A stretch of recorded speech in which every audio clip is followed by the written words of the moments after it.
Hey friends, welcome new video. What if Naruto was saved Madara during Chunin exam? Naruto x Kaguya movie. For the first time ever, Naruto actually almost had pissed his pants and probably Sasuke as well as they stare at the person in front of them. Actually Naruto wasn't sure if he can still call that thing a person. Otsutsuki Kaguya was now a massive beast with its appearance a combination of all-tailed beasts as it began flailing its powers in a berserk manner. Dobi, what have you done? Sasuke yelled at the glowing blonde. I didn't know that she would turn into that thing just because of my Rasen Shuriken, Naruto retorted to the Uchiha. He really had no idea that what should have been the finishing blow, at least on his opinion, his tailed beast Rasen Shuriken actually had the opposite effects. The monster formerly known as Kaguya began releasing a rain of arms that began destroying the mountain range with EACT strict capable of creating an earthquake. Whoa! Naruto uses the flight capabilities of his six-path Sage mode to get out of harm's way while Sasuke uses his Susanoo to fly out of the way. However, Sakura is left helpless as she tried to leap out of the danger, but she knew she was doomed as a massive shadow loomed over her. Shit! Sasuke used that teleportation thing. Naruto yelled to his partner as the Uchiha activates his Rinnegan to teleport Sakura out of the way. But then the pink-haired girl was swept away by a blur of blue. Naruto was shocked on what he was seeing. It was Kakashi, in his own Susanoo. Inside the Susanoo, Kakashi glares at the beast in front of him. Thanks Obito, you watch along with me, this time I will protect them and the world. Kakashi-sensei, that's so awesome. Naruto practically fangirled at his sensei while Sasuke just stared at it. But I thought he no longer has the Sharingan, Sasuke muttered. Though before anyone could think about this, the beast began unleashing streams of fire as everyone evades the inferno. Naruto also noted that the fire is so intense that this dimension might turn into the lava dimension. At high speeds, Naruto goes behind the beast where he plans to attack it from behind. Yosh! Now to bring that thing down with chakra fists. However, Naruto notices something at the back of the monster's neck. What is that? The blonde flies a bit closer and his eyes immediately widened in shock. He knows that horned head anywhere. Kaguya? It was Otsutsuki Kaguya with most of her body buried on the back of the monster's neck with only her head to her shoulders, the only one that hasn't sunken in. Naruto also noticed that her eyes are closed, meaning she was unconscious, but simultaneously Kaguya was crying once again. But the way she wept was different from before. The tears were much more intense, there were more steams than before, and it still continues on. Naruto was silent for a bit as time seemingly slowed down. Right now the blonde was torn if he should save her or continue with the attack anyway. Naruto was still left speechless with his lips parted. It doesn't take a genius to know that helping an enemy is wrong, especially when they're hell-bent on world and possibly universal domination. When Naruto heard the rabbit goddess sobbing, the blonde heard her mutter something in a weak and hoarse voice. Help me, please, it's eating me alive. Her sentence was said between her sobbing. Naruto pursed his lips together before gritting his teeth as he was still torn on sving her or attacking her. For all he knew it might be a trap, but somehow he doubted that. Ease. Thanks to his six-path Sage mode, Naruto realized that her life force was slipping away fast. After clenching his fist, Naruto lets out a battle cry as he flies towards Kaguya at blinding speeds as he morphs his truth-seeking ball into a blade as he slices the white ooze from her body in a single swing. Naruto then catches her in his arms as he looks at her and widens his eyes in shock. Is it me or does Kaguya look a lot younger than before? Naruto asked internally. Overall, the Kaguya in his arms looked like a teenager and is around Naruto's age. Was that a side effect when turning into a monster? Kaguya then began to stir as she opened her eyes slightly. That was enough to show they're now dark blue in color but still lacked pupils with HWE third eye missing. Naruto then noticed that the girl has awoken, but his eyes widened in horror. This is bad. Her life force is still draining fast. Naruto immediately placed his right palm on her chest as he activated the sun mark to try and stabilize her life force. Oi! Are you okay? Naruto asked frantically as he shook her shoulders, which caused the white-haired girl to open her eyes again as she slowly turned her head to look at the boy. Now knowing that she was okay, Naruto smiled in delight as he looked at the girl. You're alive. That's a relief. Even though her eyes were half-lidded, Kaguya got a good look at the boy. He was glowing so bright that he can practically have a part-time job as a walking lantern for minors. With her trembling arm she managed to clutch weakly at the blonde's coat and began crying again. Arigato sob arigato. Using what remains of her strength, the girl wrapped her arms around him as she began bawling her eyes out as she wailed uncontrollably as she saw his coat. With a light blush, Naruto awkwardly retuned the embrace as he gently rubbed her back. It's okay, you're safe now, Kaguya. Naruto looked at Kaguya as she nodded, which made the blonde chuckle lightly. Though suddenly the surus they were sitting on began shake violently as Naruto instantly remembered that the monster is still alive somehow. Naruto quickly carried Kaguya bridal style and flies out of the beast and gains some distance away from it as the beast was clashing with the two Susanos. A few moments later, Naruto and Kaguya's eyes slightly widened in surprise as the beast began to take a spherical form, but the person who emerged from it nearly Naruto's jaw dropped. Another Kaguya? Naruto looked at the girl in his arms, but she was also just as confused as him. Naruto then looked at the Kaguya from the distance and noticed something. The Kaguya in front of them retained her adult look while the Kaguya in his arms was a teenager. What? Naruto can't wrap his brain around this. Why were there two Kaguyas? Are they sisters? The older Kaguya slowly hovered above the massive dark sphere as she spots Naruto holding her younger self. Naruto!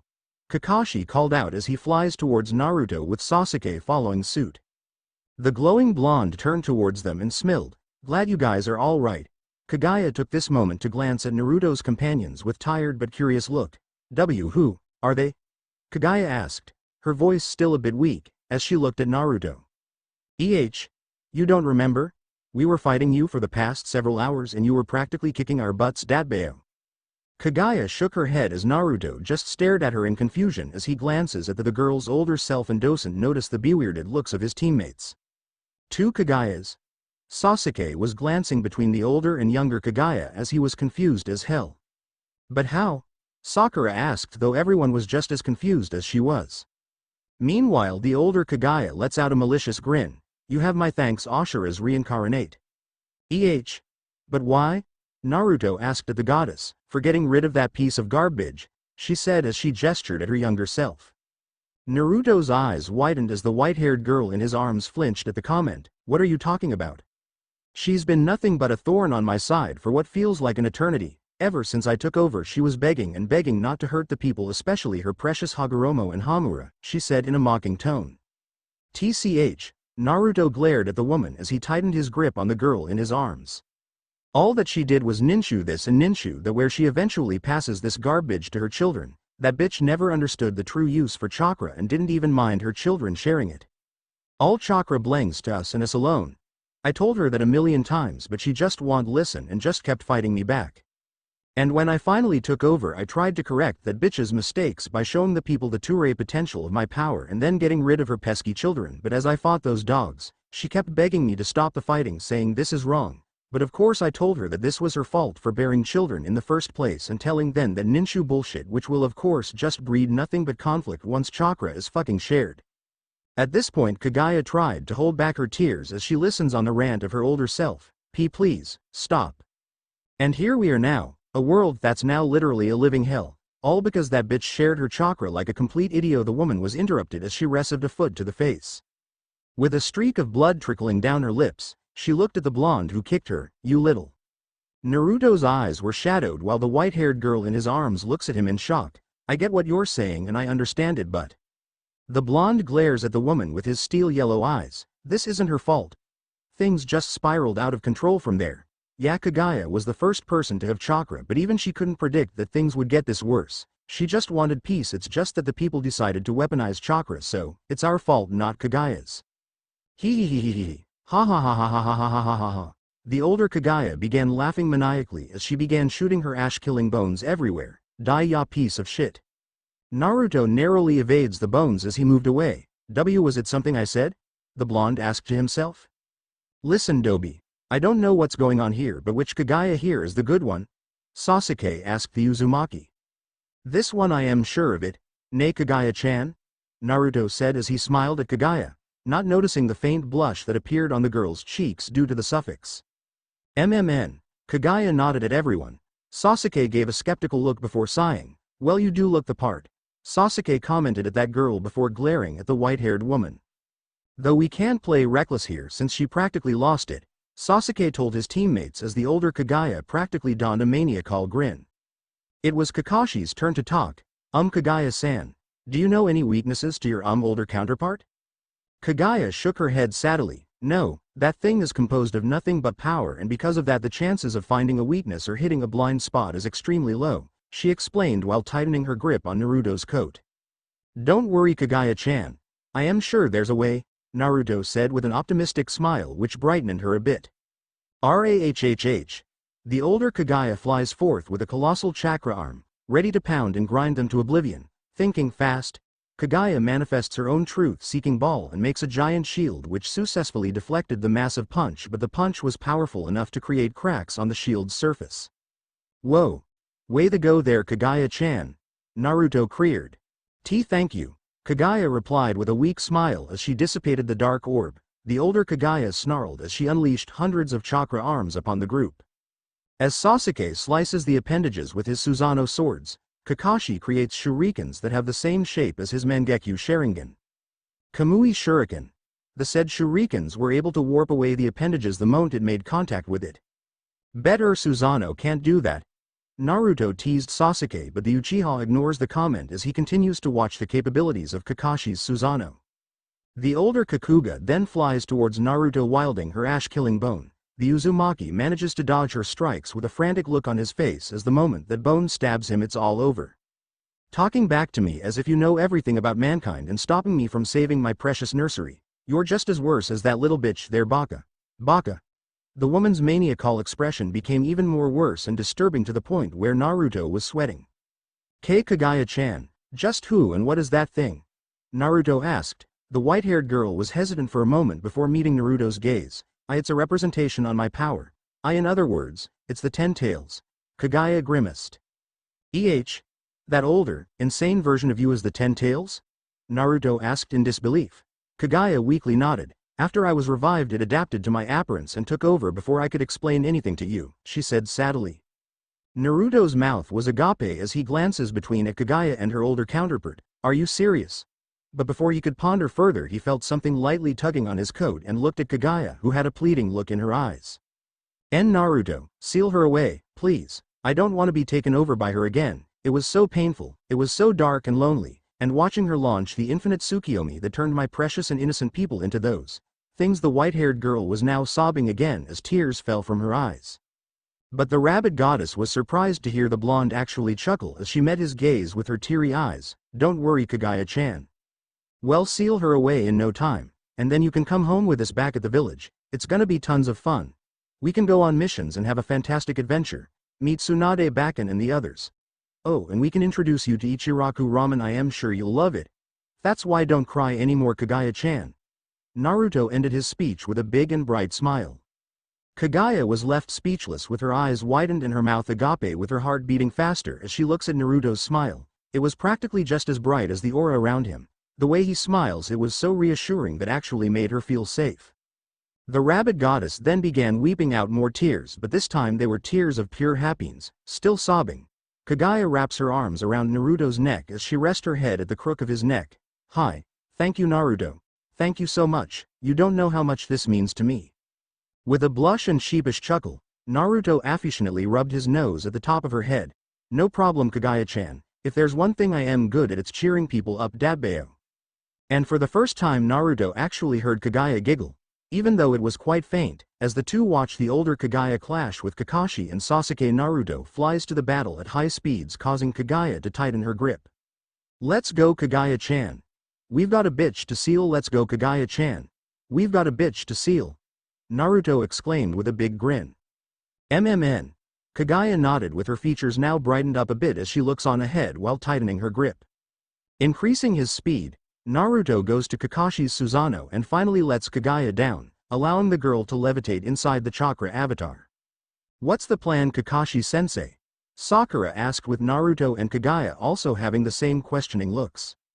To be honest, I still don't know, Kakashi said sadly. At this rate we'll be killed, given on how Kaguya-san's older counterpart is backing us to the corner. But since my older counterpart is no longer thinking properly, it might be easier to find her blind spot now, Kaguya said as she glanced at the team. Then well, just to give all we've got until the opportunity to seal her is open, Sasuke said as he hovered next to Kakashi's Susanoo as everyone nodded while Naruto puts an excited face while slamming his fist at his open palm. Yosha. Though Kaguya's smile faded as she looks at the massive truth-seeking ball looming over them, if she intends to attack us with her expanded orb, why hasn't she used it by now? The rabbit goddess asked to herself. Does she need to unleash all of her power just to launch that attack? That would make sense, considering that we're no longer merged, thus limiting her powers. After a moment of silence, the older Kaguya's grin got wider as she flies forth with a rain of ash-killing bones. The two Susanos tried to evade the rain of bones, but some of them hits the edge of Kakashi's Susano wing. Whoa! Naruto yelped as everything started espipining, but fortunately Kakashi safely lands his recovering Susano on the ground. The older Kaguya then flies towards them while laughing with a barrage of colossal fists of fire ready to burn them. Gritting her teeth while sweating in fear, Kaguya launches herself out of the Susano as she steeled herself. Naruto's eyes widened when he saw Kaguya suddenly fly towards the blazing arms. Furrowing her brows, Kaguya summons a full set of truth-seeking balls behind her back and turns them into gigantic fists of equal size. The white-haired girl grits her teeth as she swings out her arm, allowing the colossal fists to clash powerfully with the arms of fire. Kaguya could feel the force and the heat increasing drastically and promotes her to push the dark fists further. The older Kaguya grinned as she applied much more force and heat to the blazing fists as she pushes forward. NGH. Kaguya could feel her older self gaining dominance as she's on the verge of losing the clash and the inevitable would happen to her. But she can't let her win, not again, and let her take her over again and use her body to unleash her power upon the world. A part of me always thought that was it really right for me to take that fruit? Yes, it allowed me to achieve peace and put everyone at ease, but I had no idea that my power was self-aware. Every passing week her whispers got worse and worse. Kaguya shook her head. There are much more important matters than reflecting the past, but she failed to notice the tears building up in her eyes when she reminisced those horrible memories. Raw! Kaguya lets out a battle cry as she applied more force and pressure to the dark fists. She was still the rabbit goddess after all, and losing to an imposter like her for a second time would just make her more broken than she already was. The older Kaguya widened her eyes as the dark fists thrusted through her firearms, with one of the colossal fists slamming straight at her, which sent her flying a few meters away. Kaguya panted slightly as the dark fists reverted back to its spherical form and went back to her while automatically decreasing its high temperature after nearly getting melted by the blazing fists. As the older Kaguya recovered from the hit, Sasuke comes in attempting to slash her with his Susano swords, but she easily evaded them by flying away. As Kaguya panted, she realized that she was losing her levitation as her body was now giving in to the gravity. She should have expected that, considering that her powers were still recovering after being freed from her other self. As she began falling, she suddenly sees a flash of yellow and finds herself back to a familiar pair of arms. That was awesome, Kaguya-chan. Naruto cheered as he beamed at her. Can you still float? I think so, Kaguya said as Naruto gently puts her down and the girl activates her levitation. Naruto! Kakashi called out as his fully recovered Susano flies next to the blonde and the rabbit goddess. We need to help out Sasuke, he said as they spot Sasuke now having a hard time with the older Kaguya as she began unleashing more of her power against the Uchiha. Let's go, Naruto said as he grabbed Kaguya's hand and flies towards the battle, with Kakashi following suit. Once the white-haired woman was now a few meters away, Naruto converts one of his truth-seeking ball into a tailed beast ball Rasen shuriken and throws it at the crazed goddess. The moment the woman turned around, she felt like she was being sliced by a saw as the shuriken detonates. But Naruto spots the crazed goddess flying away from the smoke with her injuries already healing, which caused Naruto to click his tongue. Isn't there anything that can scratch her? Naruto comically yelled. Whenever we try land an attack on her, she would either deflect it with massive force or just evade in an annoying manner, Sasuke stated as he hovered next to the blonde. The Uchiha's statement caused Naruto to quirk a brow. That's not really true, Sasuke. I punched her in the face after using my reverse harem jutsu Dadbeo. Kaguya notices the sudden silence as she gave Naruto a curious look. Our reverse what? Don't ask, just don't, Sasuke told Kaguya as he palmed his face as he remembered the Dobi unleash one embarrassment of a jutsu on the goddess.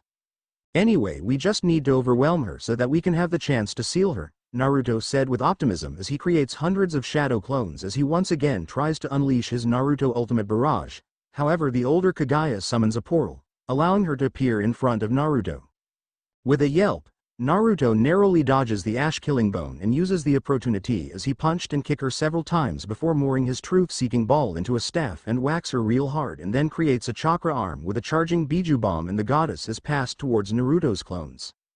The clones proceeded to lunge at her as the older Kaguya was receiving hits from all directions. Grunting in frustration, the older Kaguya eliminated most of the clones with bursts of dark lightning and shoots 3 arrows of the same dark lightning at her younger self. Wah! Kaguya widened her eyes and launched her dark orbs to deflect the attack, which resulted in consecutive explosions as the orbs retuned back to her. The older Kaguya then spots Kakashi and Sasuke attempting to attack her from both sides, and just before the attack landed, the goddess swiftly flies above them. "Let's remove those toys, shall we?"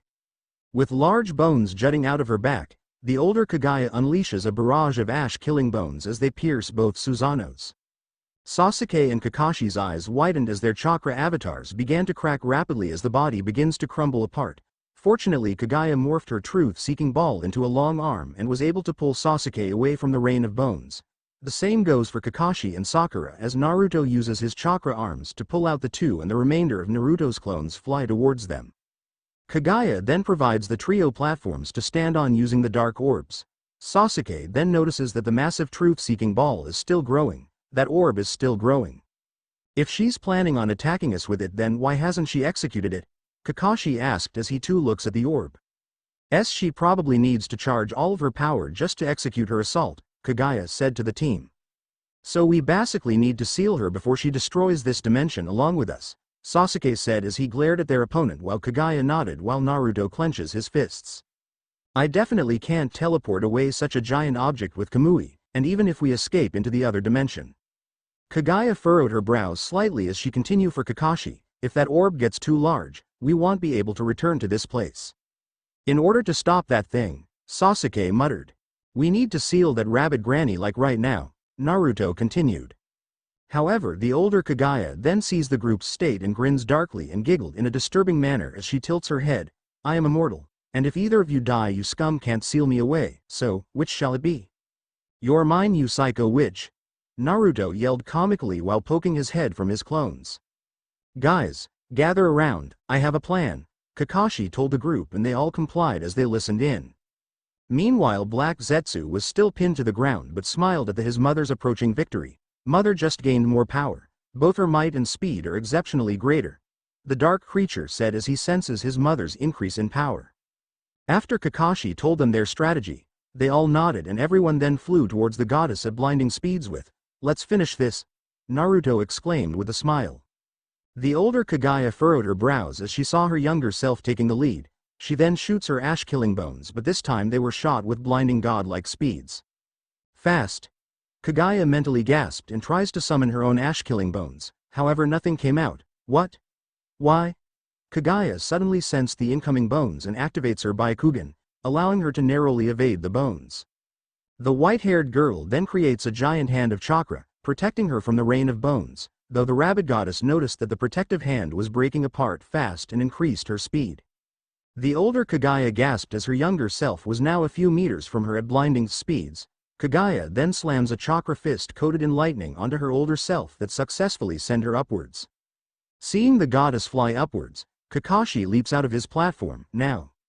Even though the pressure of that punch was still present, the older Kaguya spots him incoming and shoots an ash-killing bone at him, but her eyes widened. He's passing through it. Under his mask, Kakashi smirked.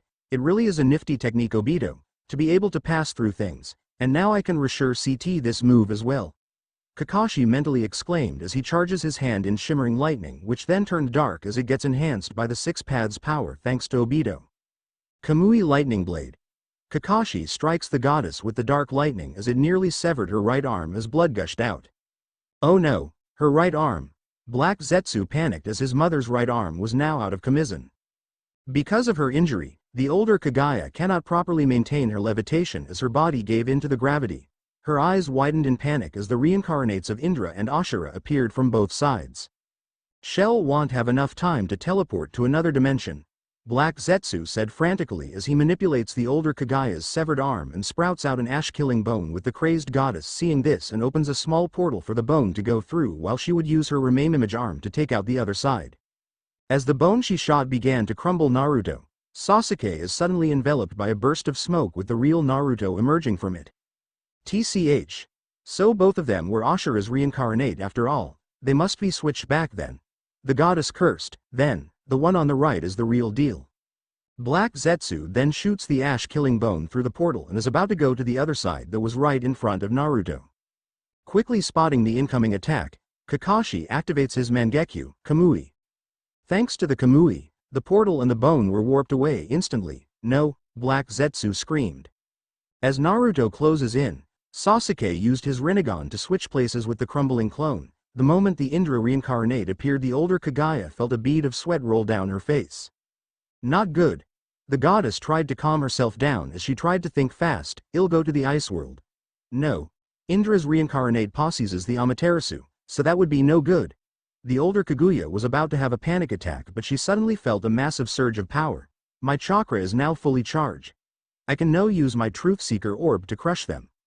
With her new burst of power, the older Kaguya was able to fly above with god-like speeds. I'll use my Truth Seeker orb to blast every one of you in this dimension into the fiery depths of hell, and then... Bam! The goddess widened her eyes in pure shock as she suddenly felt something slam against her head, which nearly shattered her skull but broke one of her horns.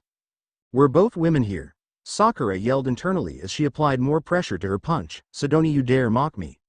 Even though it nearly shattered her skull, it was enough for the goddess to be pulled by gravity. Kakashi, even though he was falling, was able to look at the trio's final blow on the goddess. Yup, a nice picture indeed. I really love you guys, he happily exclaimed, proud of his students. Kakashi then felt a pair of hands latch onto his arm and seize Kaguya, trying to stop his fall. Are you okay, Kakashi-san? Kaguya asked as she tried to handle his weight. Yeah, thanks Kaguya-san. Kakashi thanked as Kaguya helped him stand on the platform he leapt of earlier.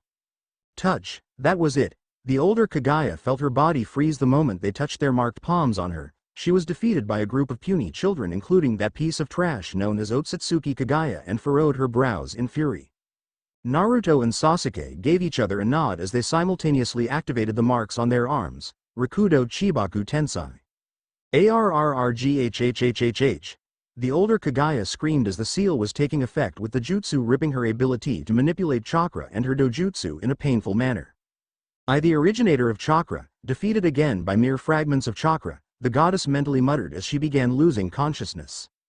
As the older Kaguya took one final glance at Naruto and Sasuke, the image flashed to Hagoromo and Hamura, the bitch's pesky brats. Why? Deep inside she was wishing that this was all just a joke, being defeated by fragments of chakra for a second time. How stupid this is. Back at the real world, Hagoromo noticed a sudden surge of power on both of his palms and noticed that his sun and moon marks have returned to him. They've done it. The sage cheered with a smile as he clapped his hands together. All that's left is to bring them back. As the goddess began floating up into the air, Naruto and Sasuke retracted their hands, showing that their marks were now gone after activating the seal. The older Kaguya screamed again as she was transforming into her beast form, except that all the tailed beasts was able to separate from her as rubble began gathering around her. The white beast also spat out one more thing, which was the dying form of Uchiha Madara, as he roughly crashed on the ground. The surface began shaking as tons and tons of rubble began piling onto the goddess, while the massive truth-seeking ball was dissipating. As Kaguya brought Kakashi back to the ground, she spots Sasuke with Sakura on his back. Where's Naruto? Kaguya asked the Uchiha. He went off by himself, said he had something to take care of, Sasuke replied. What? Kaguya suddenly felt a surge of worry for her friend as she flew off with her Byakugan activated to try and find him. Kaguya-san, where are you going? Sakura asked as she looked at the girl's flying form. Probably trying to find the Dobi, Sasuke said, but we need to leave this area now. Sasuke told them as the rumbling became much more worse. Naruto, with his 6-path Sage mode now deactivated, was leaping from the rumbling rocky terrains. Naruto. The blonde turned his head to the source and saw Kaguya flying towards him. Oh, hey there Kaguya-chan. Naruto waved at her. Where are you going? The white-haired girl asked as she flew next to him. Naruto didn't respond and instead pointed his finger downwards. Kaguya looked at the pointed direction. AMD saw the severed arm of her older self, but what was strange is that there was a face inside the sleeve. Naruto landed in front of the severed arm. That reminds me, you don't like leaving the co-op, right? The blonde told the black creature. You. Black Zetsu's eyes widened even more as he saw Kaguya landing right next to the Uzumaki. I haven't forgotten about you, hiding in the shadows and skulking around all this time. Naruto said with a grin.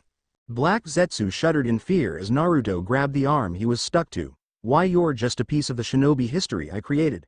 The dark creature shouted at the blonde, which caused him to lose his smile and glare at him. A brat like you could never. Naruto gritted his teeth in anger as he clenched his fist. Shinobi history, concepts of all sorts of ninjas' lives and deaths. Naruto exclaimed as he remembered Obito and the others that have died. Kaguya widened her azure eyes as she took in the blonde's words. Naruto.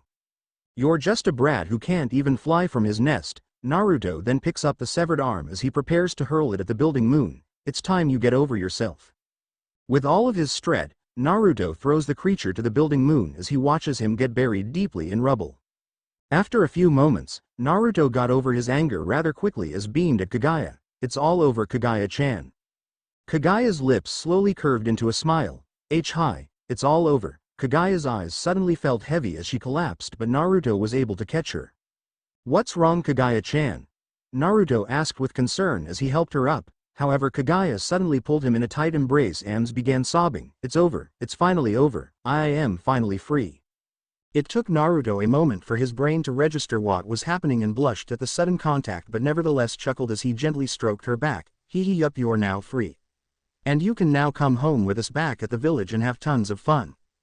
Kaguya's sobbing has ceased a little as she spoke. Even though I killed so many people, even though all of this happened because I was so weak that I was taken over by my own power, even though this was all my fault to begin with for eating that stupid fruit. Kaguya trailed off as she looked deep into Naruto's eyes. You're such a kind person, Naruto-kun. Arigato. I've never had this much kindness in a long time, Kaguya said with a bright and radiant smile, and her tears of happiness actually made it even more beautiful. Naruto's blush deepened. Because of the fight he never really got the chance to truly take in her features, but now, she was like a painting that has come to life. She truly was a goddess. After a moment of silence, Naruto returned the smile as he gently patted her head.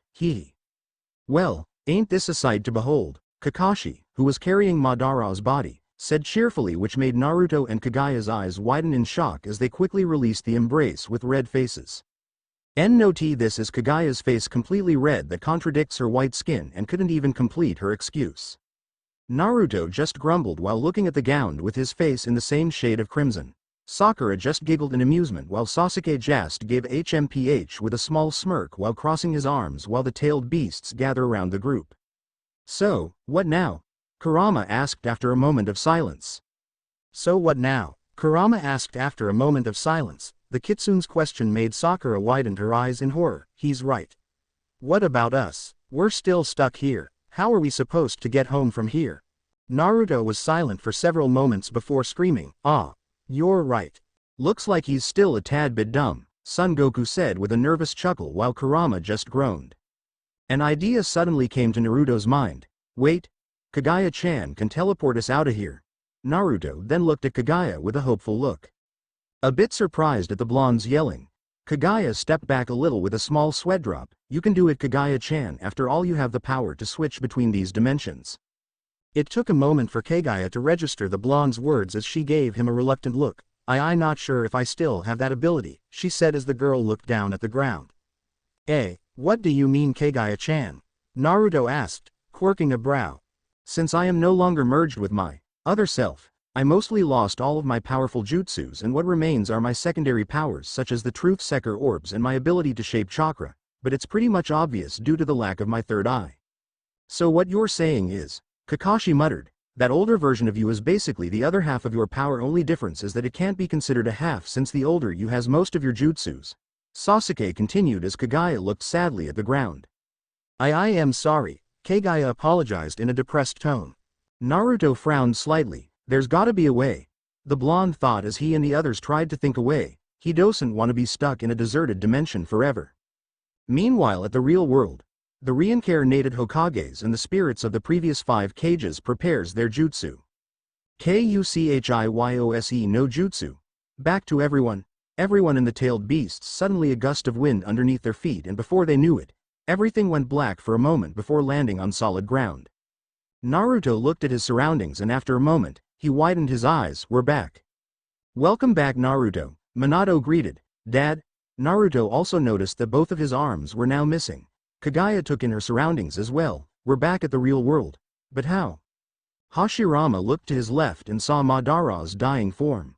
The moment Naruto blinked, the old geezer sage was now right in front of him, Super Gramps Sage, which means. That's right, you're back at your world. I called the historical 5 cage here from the afterworld to help.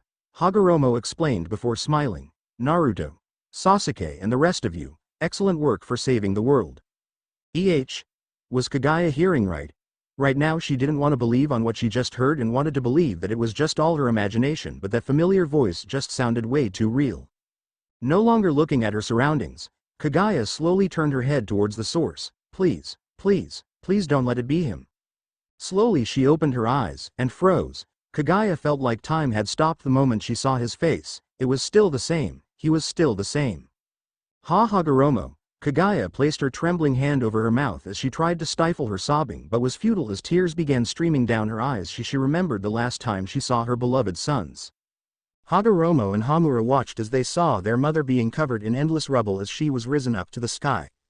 Thanks to the seal, Kaguya's other self was finally suppressed and she was able to regain control of her body as her eyes returned to their blue color but can't move due to the rubble that was literally burying her alive. Just before the rubble completely covered her, Kaguya saw both of her sons with remorseful looks and it hit her. They successfully sealed her other self, but she will be sealed along with it. With this realization, Kaguya began weeping uncontrollably as she weakly reached her hand to the two. Hagoromo, Hamura, don't go. Please, don't go. Kaguya weakly cried out in a desperate tone, but she knew that her children could barely hear her as the rubble began closing in on her. Kaguya could feel her consciousness fading and her very being was now succumbing to the darkness. The rubble has now closed of the light and she could no longer see her beloved children. Hagoromo, Hamura, I am sorry, for being such a stupid mother, Kaguya muttered with a sad smile as tears were still streaming down her face as she succumbs to the seal. Hagoromo. The moment Hagoromo heard the voice his eyes widened in pure shock. It can't be. Hagoromo looked at the crying girl that was at the back of group and couldn't believe his eyes. He even scanned her with his Rinnegan to make sure that she was real. Mother? Hagoromo muttered with his face still in pure shock. What are you? Realizing that he was looking at her, Kaguya activated her levitation and flew away from everyone. Kaguya-chan, where are you going? Naruto called out, but she was too far away for the girl to hear him as Naruto looked at the girl's fleeing form with a saddened look. Kaguya-chan. As Naruto looked on, he felt a presence right next to him and saw Hagoromo right next to him. What is my mother here? Hagoromo asked, but in a gentle tone, showing that he isn't disgusted by the sight of his mother. Naruto looked at his teammates and they all gave a nod. Naruto explained to Hagoromo what happened starting from the time she separated her from her other self while it was unstable and all the way to how she helped them in their battle and how she was a great asset throughout the fight with Sasuke, even adding that she saved his life, and it was clear that the Uchiha was humiliated by that fact. Hagoromo remained silent as he takes in the information that was given to him. This was confusing to him. Why would Kaguya just help them out all of a sudden? Did she actually change? Normally he would expect Kaguya to immediately go on a murderous rampage the moment she was out, but Naruto and the others explained that she was just possessed and the one he and Hamura fought was not his real mother. A million thoughts ran through Hagoromo's head, which included the times he and Hamura spent with their once loving mother. Did mother really change just like that? With a blank look on his face, Hagoromo floated away to find his mother. Naruto tried to follow, but Sasuke placed his hand on his shoulder and shook his head. It's better if you give those two time to talk. Naruto looked at Sasuke for a moment before looking at the sage's leaving form. Kaguya wasn't really that far away and was sitting on the ground while leaning against the rock with her knees pressed against her breasts with her arms wrapped around her legs. For the past several minutes, which felt like hours to her, she still hasn't ceased her crying. Why did he have to show up? Exclamation mark. The moment she saw him instantly shattered her heart more. She soon felt herself hyperventilating and felt like she could collapse in any second as she remembered the times she spent with her children, to the point where she was now taken over by her other self and killed everyone with her infinite Tsukiyomi and then tried to straight up murder her own children. She was once a loving mother to Hagoromo and Hamura and a loving mother to everyone, but right now, what does mother mean in the end? Kaguya asked herself with her shaky voice. After all that she had been through, it's like she doesn't really care anymore. Kaguya leaned further on the rock behind her as she hugged her legs against her chest as she continued breaking down with the knee area of her kimono now drenched in tears. Right now she just felt like scum, or how she would quote it as feeling like shit. Mother. Kaguya didn't need to look up to see the figure hovering above her that blocked the rising sunlight. Hagoromo looked concerned for his mother and tries to brighten things up. Naruto and the others explained to me everything.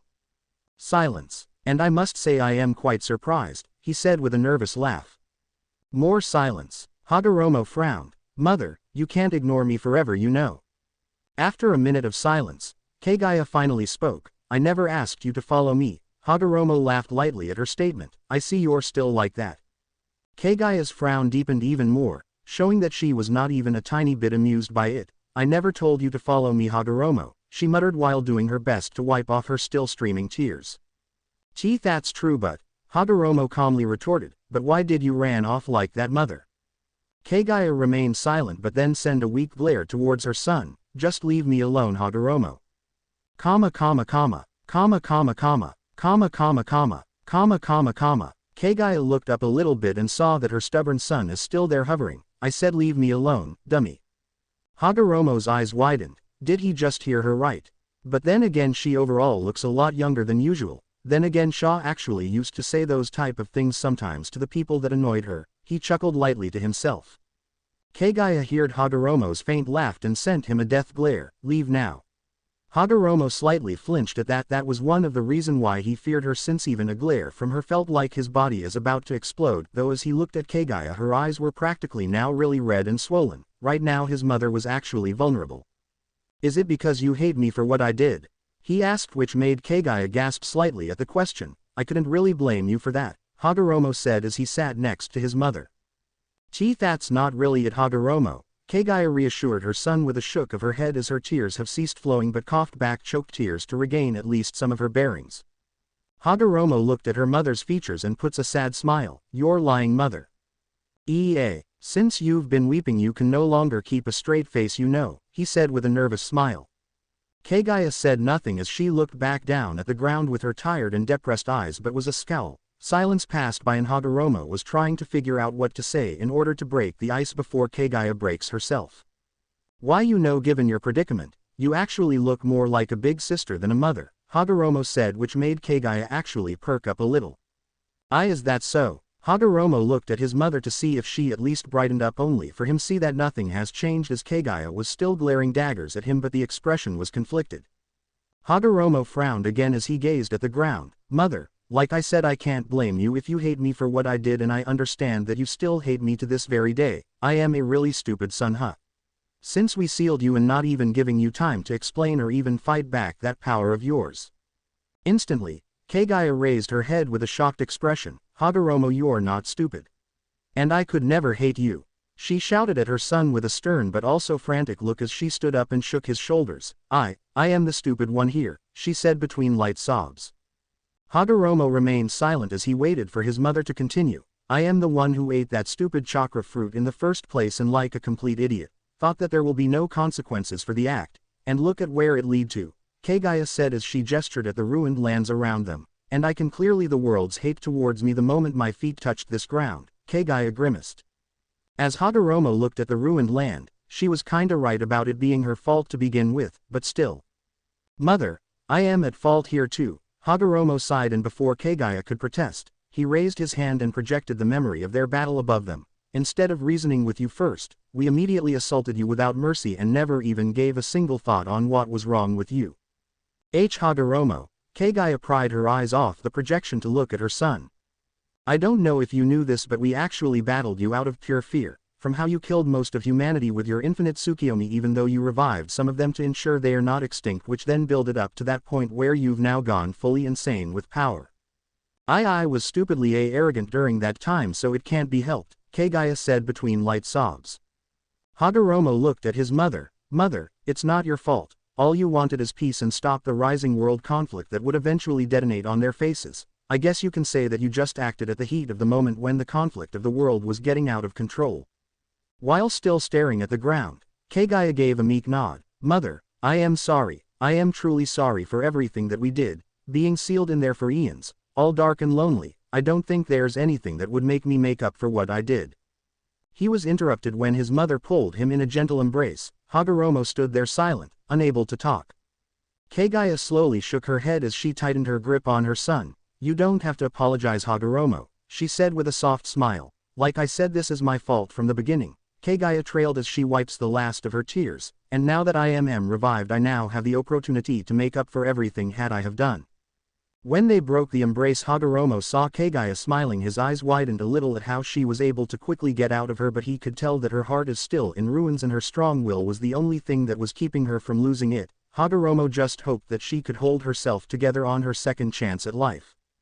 As he returned the smile, Hagoromo asked, "But mother, will you be okay on your own?" At that moment, Kaguya pondered and thought all that came to her mind was Naruto's smiling face and those kind words that he said to him. This isn't her fault. Things just spiraled out of control from there. Yeah, Kaguya was the first person to have chakra, but even she couldn't predict that things would get this worse. She just wanted peace. It's just that the people decided to weaponize chakra, so it's our fault, not Kaguya's. Don't worry, Kaguya-chan. We'll seal her away in no time. And then you can come home with us back at the village. It's gonna be tons of fun. We can go on missions and have a fantastic adventure, meet Tsunade Bakken and the others. Oh, and we can introduce you to Ichiraku Ramen. I am sure you'll love it. That's why don't cry anymore, Kaguya-chan. Kaguya smiled and blushed a little at those memories as Naruto's bright smile and kind words were able to mend her broken heart, even if it was just a little. Don't worry, Hagoromo. Naruto-kun will be by my side, Kaguya said with a soft smile. Hagoromo's eyes widened for a moment before smiling in delight. I see, so you've befriended Naruto. I did have a feeling that the boy had the ability to befriend almost everyone, he chuckled while Kaguya gave a small giggle. As mother and son laughed along, Hagoromo notices that he was now glowing. Oh, looks like it's time for me to go. My chakra's now fading, he said as he looked at his hand that was becoming transparent. The overall sight of her son leaving so shortly made Kaguya frown a little. She actually had so much more to say to him. Well, mother, this is goodbye. Even though it was short, I still enjoyed my time to at least talk to you, Hagoromo said as he gave her mother a big and wide smile. Biting her lip, Kaguya rushed to Hagoromo and gave her son another tight embrace. As the light began consuming Hagoromo, Kaguya realized that she could almost feel nothing, like the wind. With tears at the brim of her eyes, Kaguya spoke, "Thank you, Hagoromo, and goodbye, but please know that mommy will always love you." For the first time in a million years, Hagoromo actually felt his eyes beginning to water as he returned the embrace, even though he could feel nothing. Hee. You know, you would usually just whack our heads with giant stones instead of hugs. Hagoromo chuckled as he remembered Kaguya's usual punishments for him in Hamura. Kaguya's eyes widened as she remembers that. Sorry about that, she said with a blush of embarrassment. As Hagoromo's fading form now began ascending up into the air, a voice called out, "Kaguya-chan." Kaguya turned around and saw Naruto running towards her. As Naruto stopped in front of her, he gave the rabbit gods a smile before noticing Hagoromo. Hey, Super Gramps Sage. You're leaving already. We're gonna have a huge party after this, ya know. The blonde statement made Hagoromo actually chuckle. I think it'll pass, he said as Kaguya smiled in slight amusement, but Naruto promised me one thing. Sure, what is it? Naruto asked with an eager look. After a moment Hagoromo smiled. Take good care of Kaguya. Those were his last words as Hagoromo has completely disappeared from the two. Hey, Super Gramps Sage. You're leaving already. We're gonna have a huge party after this, ya know. Off-blonde statement made Hagoromo actually chuckle. I think it'll pass, he said as Kaguya smiled in slight amusement, but Naruto promised me one thing. Sure, what is it? Naruto asked with an eager look. After a moment Hagoromo smiled. Take good care of Kaguya. Those were his last words as Hagoromo has completely disappeared from the two. Naruto was speechless for a moment before blinking with a dumbfounded look. That means the white-haired beauty was his responsibility now. Ha, Hagoromo. Kaguya yelled with a blush of embarrassment spread across her face on how her son just suddenly placed Naruto under his care. After a moment of awkward silence, the pair looked at each other but looked away again the moment their eyes meet, though Kaguya managed to muster the courage as she looks at the blonde. I am not very much, but I hope you'll take good care of me, Naruto-kun. Hi. Naruto comically yelled with a huge blush on his face from the fact that the rabbit gods was now gonna be his roommate. Kaguya's eyes widened for a moment at Naruto's response but then smiled in delight as she met his gaze. Well, let's go meet up with the others. Naruto cheered as he beamed at her. Kaguya nodded with a soft smile, but Naruto then crouched down with his back facing her and Kaguya blushed, knowing where Naruto was going at. It's okay and Naruto-kun, why you don't have to. Kaguya was not able to continue as Naruto interrupted her. I can tell that you're really exhausted, Kaguya-chan, cause your legs have been wobbling for the past few seconds, Naruto said with a chuckle. So you can get on, Naruto stammered a bit with a blush. Oh okay, Kaguya said with a huge blush on her face. The white-haired girl then wraps her arms around Naruto's neck and lets her front relax on his back. Naruto's blush turned into a deep shade of red as he practically felt Kaguya's breasts pressing against his back as he lifted up her thighs and carries her on his back. Rather than leaping from the rocky terrains, Naruto just slowly walked through the ruined land as the sun began to rise, bathing the land in bright sunshine. At first Kaguya felt extremely uncomfortable and awkward but got used to the contact as she leaned further onto Naruto's back. Warm, Kaguya whispered. However, Naruto slightly caught the whisper. Nothing. Kaguya yelped immediately and accidentally tightened her grip on Naruto's neck, and the blonde was already gasping for air due to Kaguya's inhuman strength. Sorry. It's okay, Kaguya-chan, Naruto replied with a forced chuckle as he takes in as much oxygen as possible. Silence then followed as Naruto continued to walk past the countless rubble with the girl relaxing on his back. The following minutes were just mere silence, to the point that Kaguya could just do nothing but think about everything that happened in her life. Nay, Naruto-kun, Kaguya called out. Yeah, Naruto turned his head to look at her. Do you think that I could do great back at your village? She asked timidly. Naruto blinked before beamed at her. Of course you will, Kaguya-chan, everyone from my village are really nice and friendly, he told her, though the brushy brow duo will probably keep on bugging you the moment they knew that you're the rabbit gods, Naruto said with a sweat drop along with a nervous chuckle, and all that Kaguya could do was nod against his back. I guess because I haven't interacted with someone for so long made me a bit nervous, Kaguya said to the blonde. Don't worry, if someone messes with the awesome rabbit gods, I'll kick their butts until they apologize, Naruto declared with that cheeky smile of his that Kaguya couldn't help but let out a soft giggle. After several minutes of silence, Naruto walks towards an area that overlooked the battlefield, and the overall sight made the pair smile in delight. It was every surviving shinobi sharing smiles as they look at the rising sun that symbolized the end of the war. The sight is so beautiful, Kaguya commented, and Naruto could not help but nod in agreement. Yeah, though Kaguya blinked as a though came to her mind. Naruto-kun, how were you able to free the people that were caught in the infinite Tsukuyomi? Naruto turned his head to meet her azure gaze. Oh, that. Me and Sasuke performed a hand seal by using our dominant hands, and instantly those branch thingies fell apart and the people were let down. Kaguya nodded in understanding. Rinnegan users, through combination with the chakra of the nine-tailed beasts, are the only ones capable of ending the infinite Tsukuyomi and releasing those trapped within its dreams. But Kaguya then felt Naruto's body stiffened a little and suddenly leapt off the vantage area, with Kaguya slightly yelping in surprise. Kya! Naruto on the other hand was letting out a small laugh as the winds rushes through them. Naruto then lands safely in front of his teammates in a blur. Hey guys.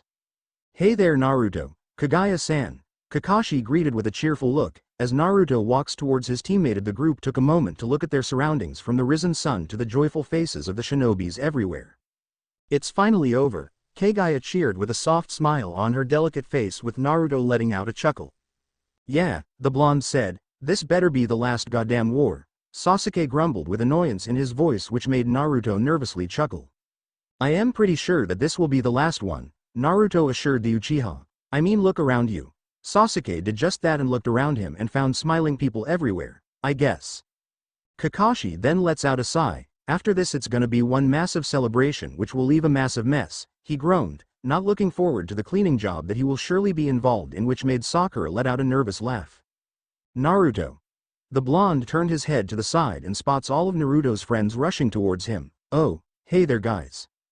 Kiba was the first one to approach Naruto and was able to take a good look at him. Hey, Naruto, you look like hammered shit. Shut up, Naruto retorted. After letting out a chuckle of amusement, Kiba spots a white-haired girl that was standing behind Naruto with a slight timid look. Who's the lady? The question made the blonde a bit excited. Oh, this is Otsutsuki Kaguya. Kaguya-chan, these are my friends. Letting out a small gulp, Kaguya waved her shaking hand in front of the group. Hello there everyone, I am Otsutsuki Kaguya. At this moment the group shared glances at each other since Kaguya looked really out of place here in the battlefield. Not to be too sudden, but where exactly did you come from, Kaguya? It's kinda obvious that you're not from around here and your outfit clearly shouts that you're not sanctioned to participate in the war, Shikamaru explained to the white-haired girl. That's kinda hard to explain right now, Kaguya stammered. Shikamaru raised a brow. How so? One long explanation later. After Kaguya's explanation with assistance from Naruto, the group was a bit silent for a moment as they let the information sink into their brains. So you're saying that you were revived by Zetsu of the Akatsuki but you weren't yourself, but in the end you were able to separate yourself from your so-called bad side? Shikamaru questioned while scratching the back of his head as he's still processing the girl's story. I know that it's a bit far-fetched, but I am telling you the truth, Kaguya said in a slight pleading tone. Shikamaru looked at Naruto and the blonde just gave him a nod that the girl was telling the truth. Well, considering that everything that happened here was bizarre, I can practically now believe anything, the Nara shinobi said with a soft smile as the others lets out a nod. As a result, Naruto and Kaguya smiled in delight. But what's with the horns? You cosplaying or something? Kiba asked. Oh, and no, it's actually a part of me, Kaguya said as she lightly touched one of her horns, and this gave the others a bit of a surprised look. That's crazy, Ino commented. As brief silence flew by, the group noticed all of the shinobi were now departing from the battlefield and they were getting left behind. Kiba then began trotted towards the army. Let's go guys, we're getting left behind. As the group began leaving, Kaguya noticed that Naruto wasn't following suit. Naruto-kun, is something wrong? Kaguya asked with a questioning look. The blonde then looked at her. That's right, Super Graham's sage said that you conceal the other half of Kurama, Naruto told the white-haired girl. Kaguya was a bit taken aback by the sudden statement. What do you mean? Naruto gestured at the Titanic fox in the distance. He said that you can also be capable of sealing other half Kurama back to me Ibeo. After the blonde's statement, Kaguya looked at the direction of his finger. After seeing the Titanic fox, Kaguya blinked. Why was the fox there?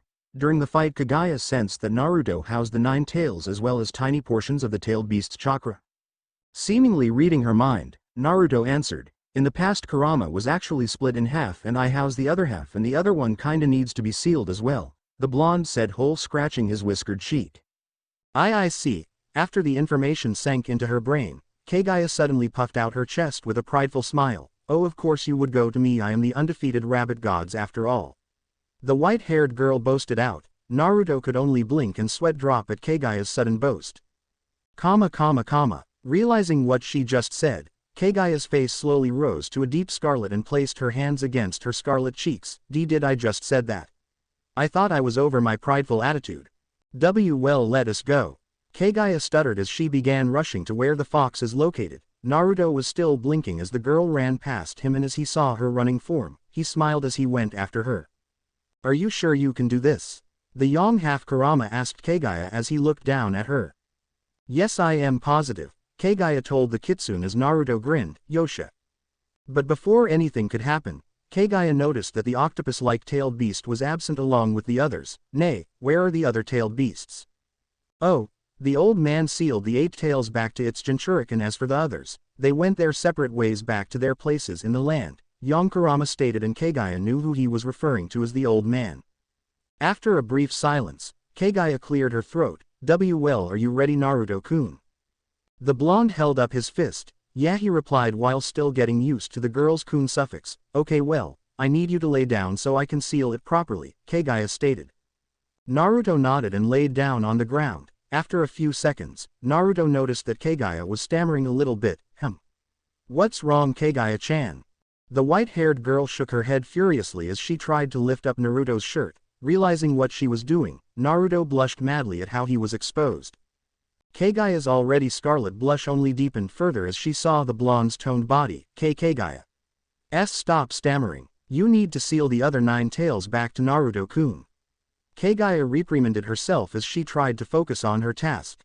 She then furrowed her brows as she tried to remember the powerful fuinjutsu that she invented at one point. After a few moments she gave herself a nod. Okay, this should be enough to completely seal a massive hunk of chakra, specifically Kurama. After taking a breath, Kaguya then closed her eyes as she concentrated at the fullest.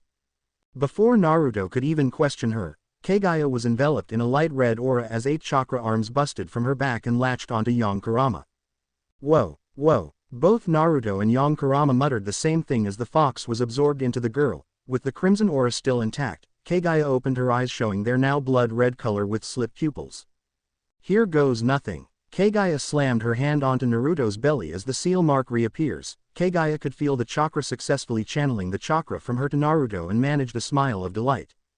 After what seemed like an eternity, the red burst of energy dissipated and Naruto opened his eyes. Naruto looked at his belly and fins. The seal has disappeared, showing that the procedure was finished. The whiskered blonde then looked at Kaguya and found the girl heavily panting with sweat dripping from her face. It's done, the white-haired beauty said with a tired smile as she was about to fall over. Naruto reacted quickly and caught the girl before she could crash onto the ground. Naruto looked down at Kaguya and saw that she was panting quite heavily. Guess the ceiling was a bit too much for her, Naruto said with a sheepish smile as he tries wiping the sweat off her face. Though her vision was still completely dark, Kaguya could faintly hear soft noises going through her ears. They were mostly the faint chirping of birds and the rustling of leaves from the gentle breeze. Uughh. Kaguya was able to open her eyes halfway and she saw the familiar blonde hair of Naruto, and all she felt was the tattered fabric of his destroyed jacket. She was once again on his back. Kaguya relaxed herself further on the side of Naruto's neck and took in his scent. It was a combination of earth and dust from the war. Naruto-kun, Kaguya weakly called out as a gentle breeze blows by her snow-white hair that would make contact with the ground by a few more inches. Oh, you're awake now, Kaguya-chan, Naruto said as he beamed her a grin. Kaguya softly smiled at the blonde's cheeky gesture as she took in her surroundings. Right now it was just the two of them and they were no longer on the ruined lands that was known as the battlefield. They were under the greenery of the forest with the sun shining down on the leaves with the bright rays that avoided the leaves shined over them. What happened? Kaguya asked as she took in the beautiful sight before them. Oh, well, you kinda passed out after you've sealed other half Kurama inside me, so I am now carrying you back to the village, Naruto said, and he felt Kaguya nod her head. How long have you been walking? Probably hours by now, Naruto said with an exaggerated thinking look on his face. By the way, Kaguya-chan, how were you able to do that? The sealing of other half Kurama, Naruto said. You practically became its Jinchuriki, but you were able to transfer him to me without dying.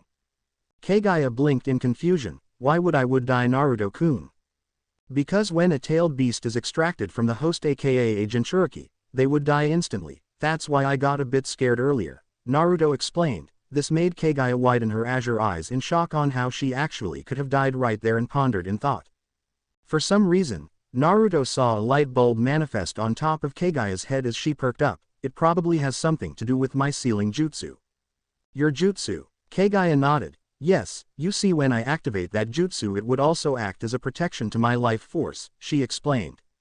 Not to mention that you don't need to use hand seals to activate any jutsu, Naruto said with a sheepish smile and a sweat drop as he envied her a little bit. Kaguya could just let out an embarrassed laugh with a soft blush on her cheeks. Well, I am the originator of chakra, she said, and Naruto just chuckled. For the past hour, which felt like an eternity, Naruto would tell Kaguya everything about the village and some of his life stories, ranging from the shenanigans of his academy days to his adventures as a shinobi. And then we actually managed to steal Kakashi-sensei's bells when me and Sakura can threaten to spoil the latest chapter of the Ika Ika series, Naruto said with a cheeky chuckle, and Kaguya could only sweat drop at the tail. Is that novel really that important to Kakashi-san? Kaguya asked, and Naruto noted. After several minutes, the pair were finally out of the forest and are now on the open road with grassy fields at each side, and both Naruto and Kaguya took in the cool breeze as the blonde continued his journey home. After getting out of another forest, Naruto finally stood in front of the massive gates of his village. Kaguya-chan, we're here. Naruto cheered but got no response. Kaguya-chan. Naruto looks at her and finds out that the girl has fallen asleep. A slight hue of pink appeared on the blonde's cheeks as he saw the peaceful and adorable look of his white-haired companion. Naruto gently shook his back to wake her up. At first Kaguya made some funny noises and some funny words like, 5 more minutes Hagoromo, I am still tired from all that paperwork, or I don't wanna get up, blame the bed, it's so comfy, baka. After a bit more gentle shaking, Kaguya finally woke up as her blue orbs met Naruto's. Naruto-kun. Naruto gave her a big smile. We're here, Kaguya-chan. He repeated again, and Kaguya instantly leaned her head up as she gazed at the massive gates. This is the entrance to your village. MMN. Kaguya continued to gaze at the gates as Naruto walked towards it. The minor Naruto worked through the gates. He quickly noticed that the streets were really crowded, especially in the hospitals where they were treating the wounded or cleaning the corpses that were currently recovered. Naruto knew that there were gonna be tons of funerals later on. The blonde then shook his head off his thoughts as he leapt onto the rooftops. He wasn't really on the mood on getting flooded with a tidal wave of people gawking on him. Kaguya lets out a bright smile as she took in the village's features and buildings. It was certainly different from her own village back then, not to mention that leaves were always raining down occasionally. As Naruto ran on the rooftops, he finally found the tall pillar that was enough to overlook the village and lands on it perfectly. "We're home now, Kaguya-chan." Naruto cheered as the pair looked at the village before them. This was just like what Naruto did when he returned back after his journey with Jiraiya. Kaguya can't help but widen her smile as far as she could. The village was so wide, beautiful and peaceful. "Looks nice, doesn't it?" Naruto asked with a tender smile on his face. "Yeah," Kaguya agreed while having a similar smile. "Well, now that you've seen how the village looks, I am now gonna show you around," Naruto declared with a large grin. "But first I need to go and get changed," the blonde said as he looked at his ragged tracksuit, and Kaguya just lets out a sheepish laugh. Naruto then leapt of the pillar in a black blur and ran through the rooftops at high speeds. Kaguya narrowed her eyes as the wind blew through her face as Naruto increased his speeds. In the distance, Kaguya noticed that Naruto was approaching one of the buildings and she correctly assumed that that was the blonde's place of residence. Naruto landed on the top floor and after looking around, he unseals the door and opens it as the two enter. When Kaguya got a good look of the room, she was a bit surprised. It was rather very simple. The dining and living room were at the same space and the kitchen stood out since the area was tiled and did not have carpets. There were two other doors and Kaguya could guess that one led to the bathroom and the other to the bedroom. Well, home sweet home. Naruto laughed awkwardly and had a feeling that Kaguya is gonna complain about his rather bland home since he was sure that Kaguya's room during her time as a princess was extravagant. "Sorry if it looks too simple," Naruto apologized and Kaguya shook her hands in defense. "Don't apologize, Naruto-kun. I actually think your place looks great," the girl commented, which made the shinobi blush and scratch his cheek with a laugh. Naruto then attempts to remove his headband, but the moment Naruto pulls on one of the straps, the dark cloth suddenly tears apart and the metal plate crashes onto the floor with a rough clanking noise. Kaguya quickly knelt down and picked up the metal piece and scanned it. From what she could tell, it is the very thing that defines a shinobi in this current era. Suddenly, Naruto was now on his knees with a lone rain cloud above his head and anime tears streaming down his eyes. "My headband," sobbed. "My badass headband," Naruto sobbed, and Kaguya looked at him in sympathy. She could tell that it was his most valued possession. Still looking at him in sympathy, Kaguya tried to comfort Naruto as she gently patted his hair. "I can try fixing it for you," Kaguya suggested, and Naruto instantly perked up. "Really? Thanks, Kaguya-chan," Naruto said as he embraced the girl. Kaguya instantly blushed at the contact and felt her heat skipping its beats. Oblivious to the reaction of his white-haired companion, Naruto released her from the embrace as he rushed to his bedroom. "I am just gonna get changed and we'll be off our way soon, Datbeo." Kaguya lets out a giggle of amusement as Naruto closed the door. Kaguya then stood back up and placed the metal plate on the nearby table. On the drawer, she spots one picture frame standing in it. The horned girl walked over to it and scanned the photo as she picked it up. Huddled together, it was Naruto, Sakura and Kakashi. There were also two other people. Next to Naruto was a man with skin that was white as hers and short and straight black hair. She recognized him as he was one of the people that gathered around Naruto back at the battlefield.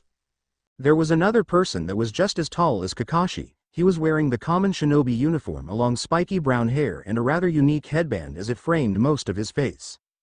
Nevertheless, Kaguya smiled in delight at the team that was practically Naruto's family.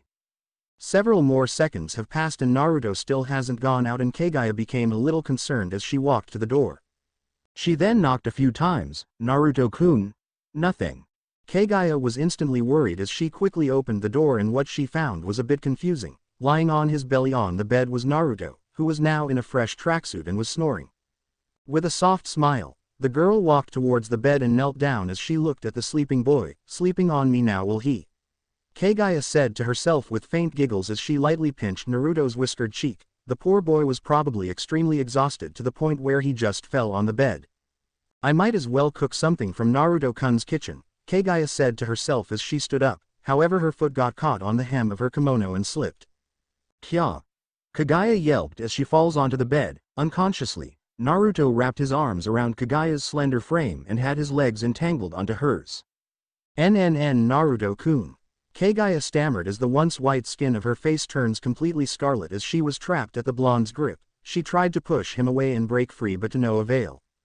And her heart felt like it was gonna burst as Naruto's face was inches away from her and she could feel his breath. She was supposed to slap him out of her embarrassment but she wasn't able to as her body refused to move at all. All that Kaguya could do is stare at Naruto's sleeping face as his warmth has fully engulfed her like a blanket and she could feel her eyes growing heavier by the minute. His warmth had always made her feel safe, as if nothing was ever going to hurt her anymore.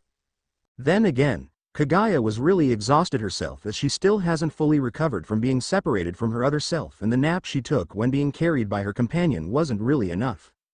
As these thoughts passed through her head, sleep has taken over Kaguya as the girl closed her eyes and entered the world of dreams.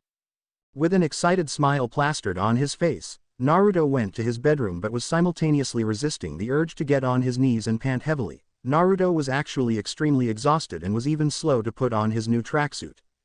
I can't lie down at a time like this. I need to show Kaguya-chan the entire village. Naruto yelled to himself but his body felt like shutting down at the worst time possible. The comforting air of his own room maybe. After zipping up his jacket, Naruto tries to stagger his way to his door but in the end his foot slipped and crashed into the bed. In truth, Naruto was actually extremely exhausted during his walk back to the village and only his willpower kept him from collapsing. Naruto's eyes widened as he desperately tried to move but his body was completely numb and shut down. Damn it, and not now. Naruto grunted and tried to wiggle out of the bed but to no avail and as if it couldn't get any worse, his eyes were starting to grow heavier by the second. Kaguya-chan, that was all Naruto could mutter as his vision has quickly claimed by the darkness. Ughh. Naruto groaned as his eyes slowly opened. Before he could even look around, his nose was greeted with a very sweet scent. Looking down, Naruto nearly screamed when he was greeted with the sleeping face of the white-haired beauty. The blonde boy managed to keep himself from shaking and stuttering and took his time to examine her. Her long and thick lashes, the strands that fell on her face, her gentle breathing. Naruto could go on and doesn't even realize that he unconsciously tightened his embrace around her as he buried his face onto the girl's snow-white hair as he smiled softly. You really didn't have to sleep next to me, ya know, Naruto muttered as he continued to gently stroke Kaguya's hair with a tender smile. After several minutes, Naruto heard Kaguya starting to stir a bit and the blonde became a bit nervous. Crap, what should I do? Before the blonde could think much further, a pair of horns began moving and the boy instantly knew that Kaguya was awake. Naruto-kun? Kaguya muttered as she looked at the blonde with sleep-hazed eyes. Naruto gave the girl a nervous smile. Gee, good morning? It took several moments, but Kaguya's brain instantly registered what was happening as her cheeks grew crimson. Hentai. Kaguya screamed as she pushed the blonde away but resulted her in falling off the bed and slams her head against the floor. Kaguya-chan. Naruto quickly crawled to the side of the bed and poked his head out. Kaguya was on her knees with hands placed on the sore spot of her head with tears threatening to leak from her eyes. Itai. Hey, are you okay? Naruto asked the girl. Why yes, Kaguya replied as she sat on her knees but still continues to rub the sore spot on her horned head. Naruto then sat next to her on the floor and lets out an awkward laugh. So, care to explain why you were in my bed? Kaguya's entire face instantly turned beet red with steam literally rushing out of her ears. The white-haired girl was unable to continue as Naruto cuts her off by waving his hand. I know, you're still shaken up by everything that's happened to you that you can't help but want companionship all the time, right? Normally, Kaguya would deny it and told him what really happened, but the fact that the actual event that transpired was too embarrassing for the girl to tell him was all that came to her mind.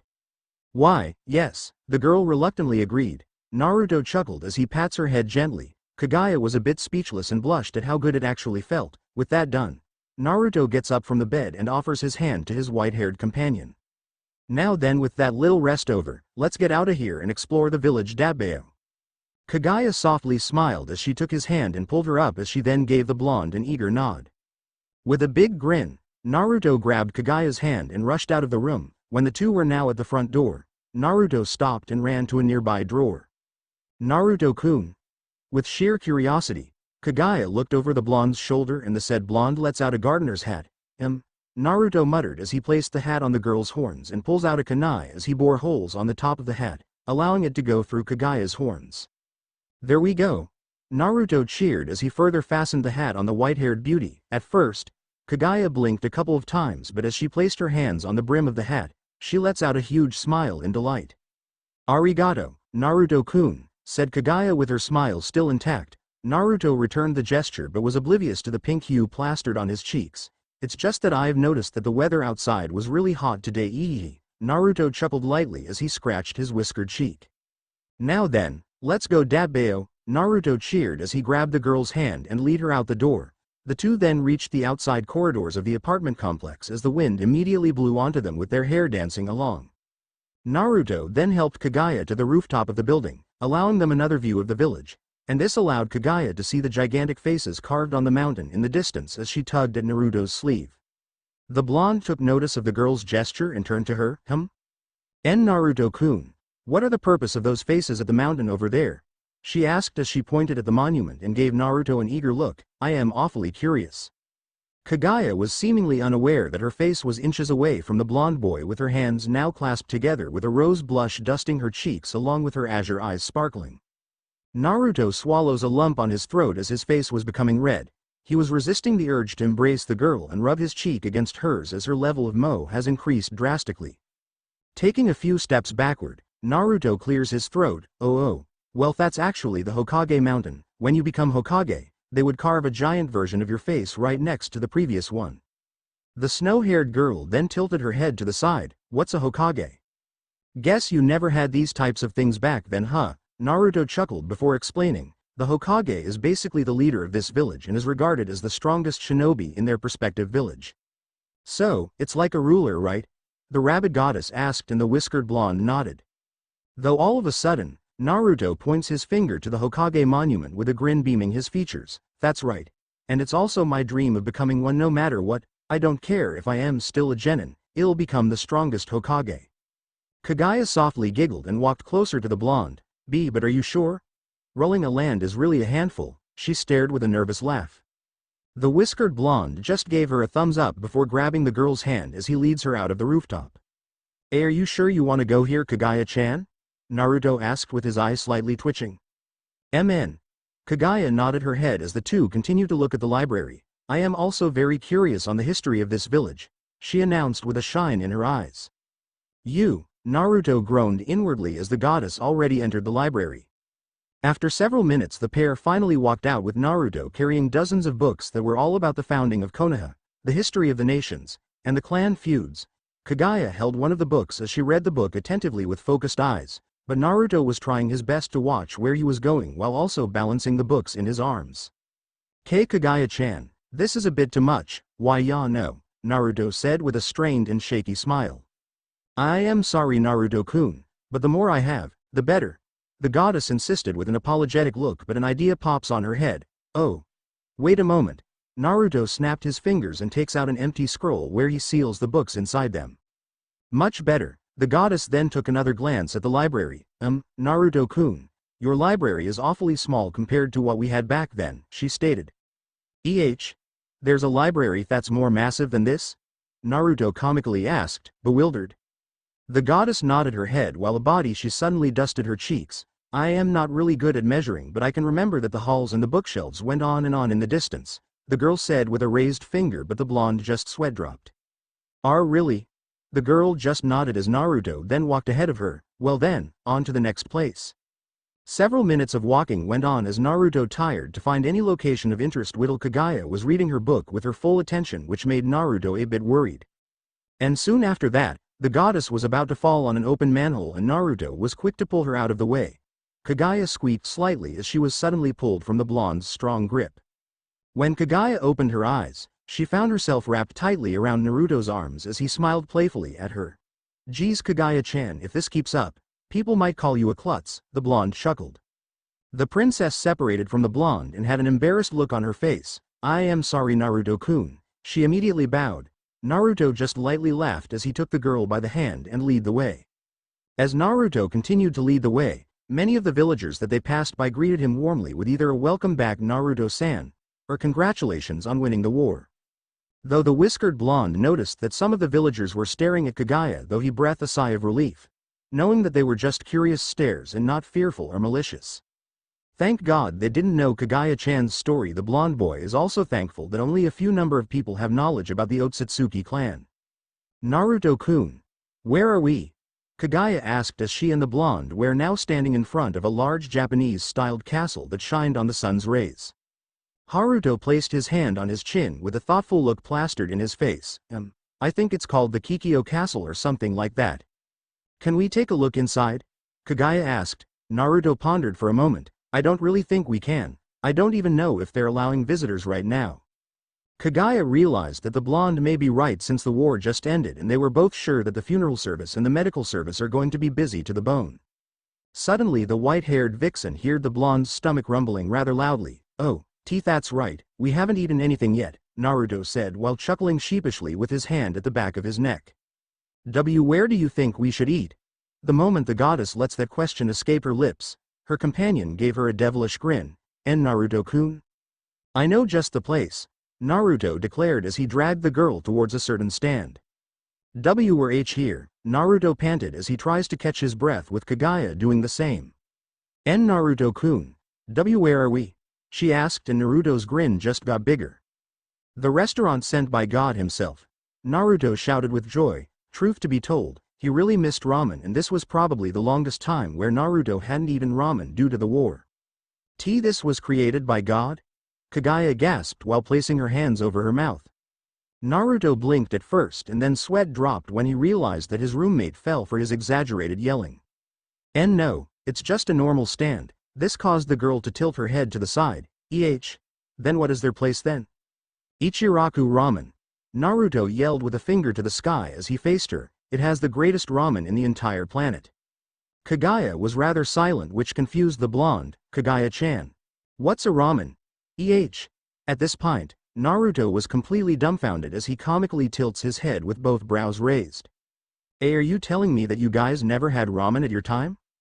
The goddess shyly nodded. She then got a little worried when her blonde friend lowered his head to the point that his eyes were covered by his bangs, but the moment he raised his head, his grin just got wider as he dragged her to the stand. The moment they walked in, Kaguya can't help but raise her brows. The seats in the stand were circular and doesn't even have a back to lean on. And as if she was reading her mind, Naruto spoke. Sorry if you're a bit weirded out by the seats. I can imagine that your chair was probably nothing compared to these, he said with a sheepish smile. Kaguya nodded as she laid her hat down while settling on the stool. Yes, in fact my chair had the tallest back to lean on and the softest one in the dining hall, she said with a soft smile as she remembered the times she dined with her children and how Hagoromo and Hamura would always question their mother on how she always gets the comfy stuff. Naruto? Tucci, the owner of the stand, called out surprised that his most regular customer is here. Yo, Oji-san, Naruto greeted with a small wave with a smile. I thought you were at the hospital. Several hours ago the streets were extremely crowded with meme bears of the Allied forces, the owner stated as puts on his hat. I didn't really needed that, Naruto chuckled. The thing is, even though it's now past 11, the streets still look a bit dull, Tucci stated, but then took notice of the snowy-haired girl next to the blonde. And who are you, young lady? Tucci asked, realizing that she was being called out. Kaguya's cheeks turned red in embarrassment. Otsutsuki Kaguya. The snowy-haired goddess said with a bow. Naruto then noticed that from her rising blush, Kaguya was getting more nervous on what to say next. She's from somewhere far away and she's now staying with me. Tucci nodded in acknowledgement, deciding not to pry in further, which was made Naruto internally sigh in relief. I really need to prepare some excuses concerning where Kaguya-chan came from. Ayame, who was listening on the conversation as she finished washing the dirty bowls, then walked up to the horned girl. Nice to meet you, Kaguya-san. I am Ayame and this is my dad Tucci. And nice to meet you all. Kaguya greeted back with a smile. Naruto then smiled at the three. Now then, we'll have the usual, the blonde ordered with a cheering smile. Hi, Tucci said as he and his daughter started working on their ramen. Kaguya then watched with intent eyes on how the man was cooking their food. The snowy-haired girl then gently nudged her blonde roommate. And nay, Naruto-kun, she softly called out. The boy glanced at her. Is that what ramen looks like? Kaguya asked as she gestured at the string-like broth being cooked at, and he nodded his head. Trust me, you're going to love it. After several minutes, Tucci then served 2 large bowls of ramen for the both of them. Here you go. Naruto joyously smiled while almost drooling. It's been forever since he tasted the heavenly taste of ramen, thanks for the meal. Kaguya slightly sweat dropped as she watched her friend wildly slurp and devour his ramen with a blissful look plastered on his face. MMMN. It's Phil W. Amazing ASF ever. Naruto cheered with his mouth full of ramen as he chewed and swallowed before continuing on. The princess then glanced down at her untouched ramen and the scent itself was already enough to make her mouth water. Is there something wrong, Kaguya-san? Ayame asked with a tilt of her head. Kaguya instantly waved her hands in front of her. Oh no, I am fine, it just looks really delicious. Well, what are you waiting for? Our ramen is the best here, the brunette encouraged. With a nod, Kaguya took her chopsticks. Thanks for the meal, the goddess said as she prayed to whoever was stronger than her as she slowly took the broth, glancing at it as she slowly took it in her mouth. As the snowy-haired girl chews and savors the taste, her eyes bursted open as she began to devour the ramen just as widely as Naruto. I never tasted anything this delicious in my life, the taste is just unbelievable. She thought to herself as she pondered on how this meal came to be. Kaguya continued to eat her ramen with slurping and munching noises. To say it was delicious was an understatement. The broth, meat, and the soup just made her mouth entirely blissful. Naruto made a big smile as he watched his snowy-haired friend enjoying her food. She likes it, Naruto cheered. At this point, the two friends were wildly vacuuming their ramen, and Naruto does have to admit that he felt his pride increase on how he basically just introduced the most delicious food in the universe to the originator of chakra itself. Naruto-kun, there's no way that such a dish was created by humans, there's just no way, Kaguya said as she looks at the blonde. While still chewing, Naruto shrugged, that's pretty much still a mystery. I see, the girl muttered. Nay, do you come here often? She asked out of curiosity. Naruto softly smiled as he moved his chair a bit to get a bit closer to her. Yeah, this is my favorite place to eat and it still is. Iruka-sensei would always treat me ramen here. Iruka-sensei? Kaguya tilted her head. Yeah, Naruto paused for a bit. He was one of the few people to accept me as a Jinchuriki, or actually just being one of the few people that were actually nice to me at first, he said with an sheepish chuckle as he remembered those times back then. That's good. Kaguya cheered with a smile with Naruto returning the gesture. Yeah, Naruto trailed off. I am glad that this place existed, ya know. If this place didn't exist, Iruka-sensei would never give me these regular treating and I wouldn't be able to bond with him. Kaguya could only nod in acknowledgement. Naruto then glanced at the girl. Hey, you've got some ramen on ya, the blonde said as he reached out and grabbed the string of broth from the edge of her lips. When he ate the aforementioned string, Naruto saw that his companion now had a red-hot face. Hey, Kaguya-chan, are you okay? You look like you are gonna explode, he said, oblivious to the deeper meaning behind on what he just did. Kaguya placed both of her hands on either side of her cheek, shaking her head madly. Don't worry about it, Naruto-kun. It's nothing. Ha ha ha. Kaguya stutters with a forced laugh. Are you sure? You're still steaming, ya no? Naruto said with a worried look and is almost freaking out. Don't worry, Naruto-kun. Said I am fine, Kaguya assured as the crimson in her face has started to die down, though she still had her hands on her cheeks as she shut her eyes tight in thought. Doesn't Naruto-kin know that that was an indirect kiss? On the other hand, Naruto can't help but scratch his whiskered cheek in confusion. Did I do something wrong? All the while, Tucci and Ayumi were smiling in amusement as they watched the two. Dozens and dozens of bowls went by. Kaguya-chan! Naruto screamed as he pulled at his own hair. He was practically freaking out at this point. I am sorry, Naruto-kun. Kaguya frantically said with a bow and her hands clasped together. Naruto then once again glanced at the number of bowls Kaguya emptied compared to his. Being the idiot that he is, he completely forgotten that he only has enough money for his own pile of bowls and one for Kaguya. How the hell am I going to pay for this? Naruto comically yelled as his brain tried to find a way out of this. The boy then felt a soft tug at his sleeve and it caused him to glance at Kaguya. Naruto-kun, I am so sorry, it's just that the ramen was so delicious I can't get enough of it and it's like my stomach became bottomless, but you are now burdened with a massive bill. I am such a horrible person. Naruto's eyes widened slightly. Was she about to cry? A bit frantic, Naruto quickly waved his hands. Kaguya-chan, it's okay. You don't have to cry. I am not mad at all, he assured the snowy-haired girl. Really?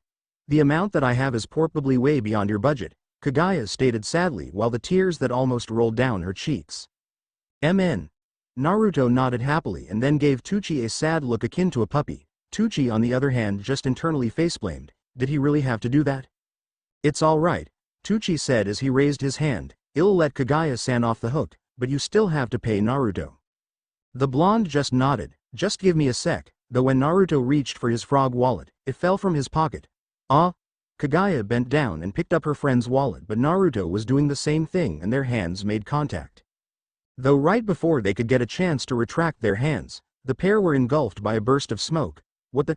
Teuchi slightly coughed at the cloud of smoke and the pair was nowhere to be found the moment the puff of smoke dissipated. Thus act could only be from the works of a certain toad. By the time the smoke cleared, Naruto and Kaguya let out soft coughs before taking in the fresh air for their lungs. What the hell? Naruto's azure eyes widened in shock by the time the smoke cleared. It's been a while. Naruto, Gamamaru, the great toad sage, greeted the blonde shinobi, his voice slow and polite as ever. Same goes for you to Kaguya-san, the toad said to the snowy-haired goddess who was still staring at him in great awe.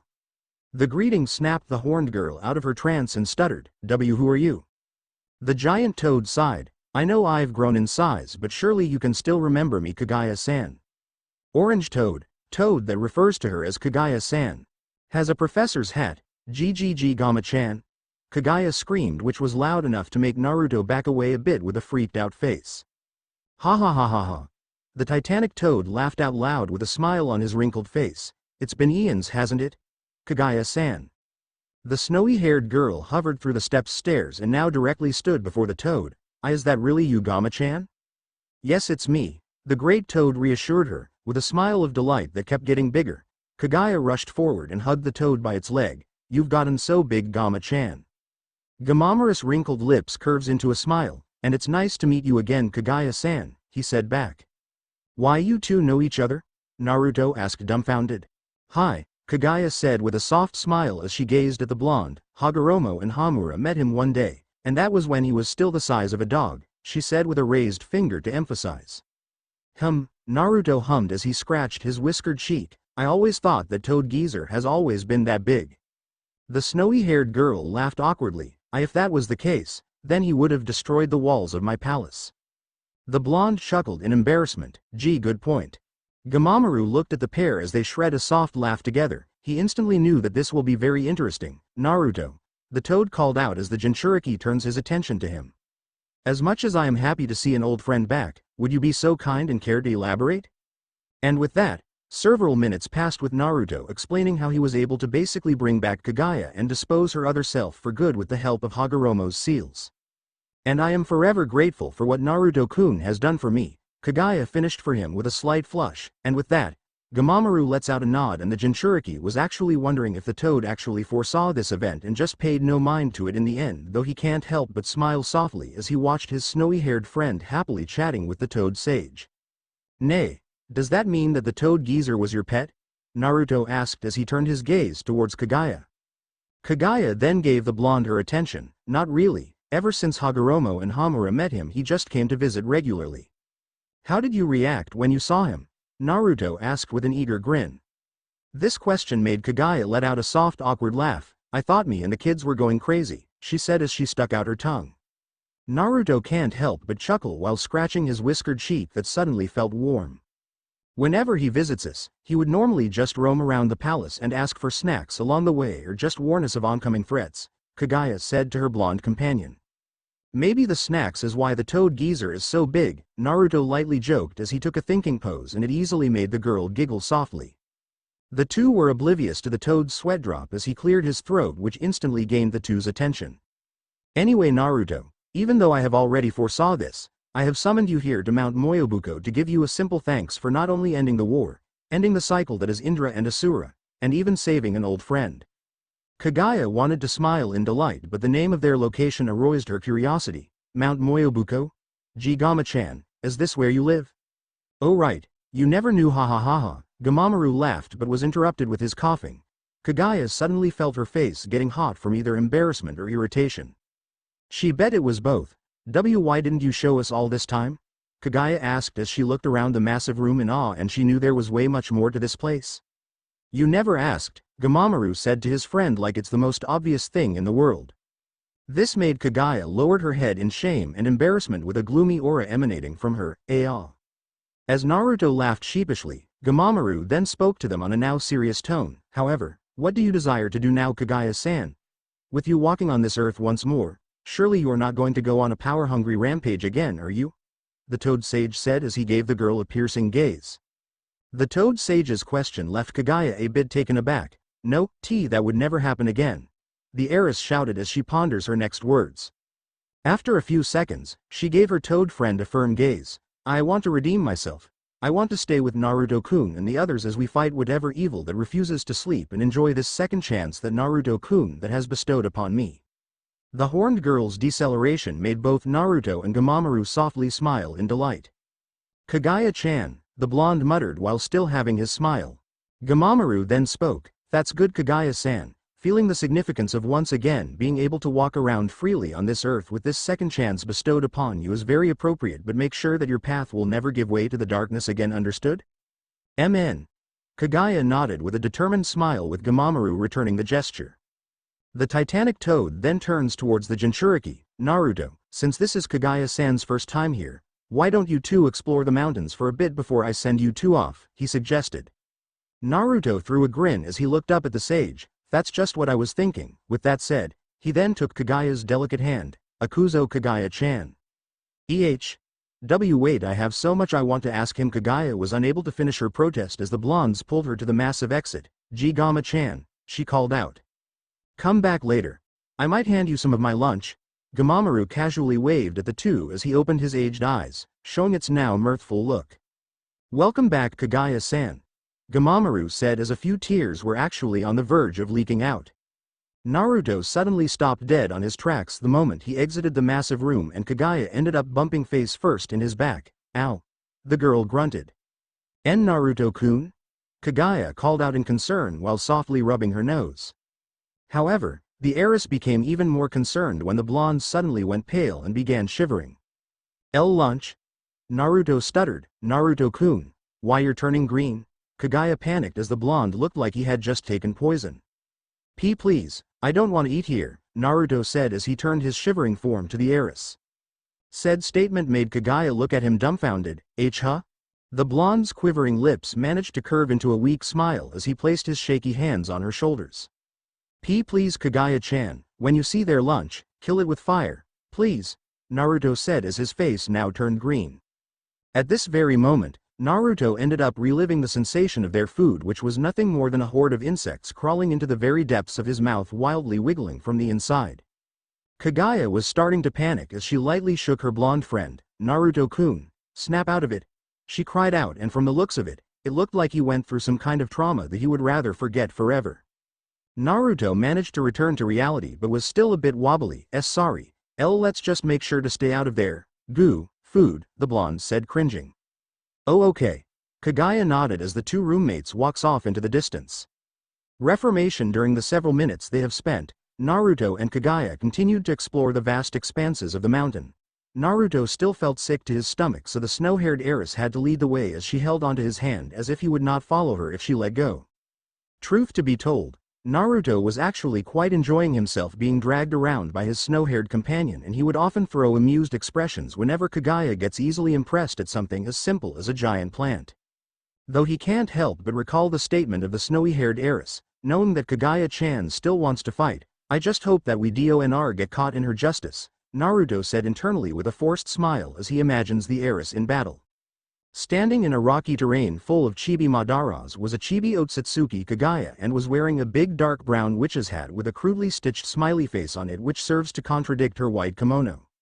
As all the deformed versions of Madara charge in with their gunbei ready, Kaguya raised her hand into the air as she glared at her opponents. Explosion! And within an instant, all Madaras were engulfed in an explosion of blazing inferno as it reaches the sky, while said explosion shook the ground. Scary. The blonde Jinchuriki instantly cancelled his little fantasy at the thought of Kaguya going wild. If Kaguya-chan were to go all out like that, Naruto wasn't able to continue as he shivered at the thought of getting caught in one of his friend's most powerful justice. Naruto-kun, look, Kaguya gleefully said like a curious child as she points at a group of giant mushrooms as the snowy-haired heiress suddenly widened her eyes ever so slightly as a thought crossed her mind. Let's make something out of it. Said statement made Naruto turn his head towards her. Huh? Let's make something out of it? Kaguya repeated as her eyes shined with light excitement. These mushrooms just scream delicious soup. The blonde can't help but sweat drop. We're bringing that entire thing home? He asked as he points at the mushroom. The heiress suddenly got closer to the blonde after hearing his statement. Why, you can do that?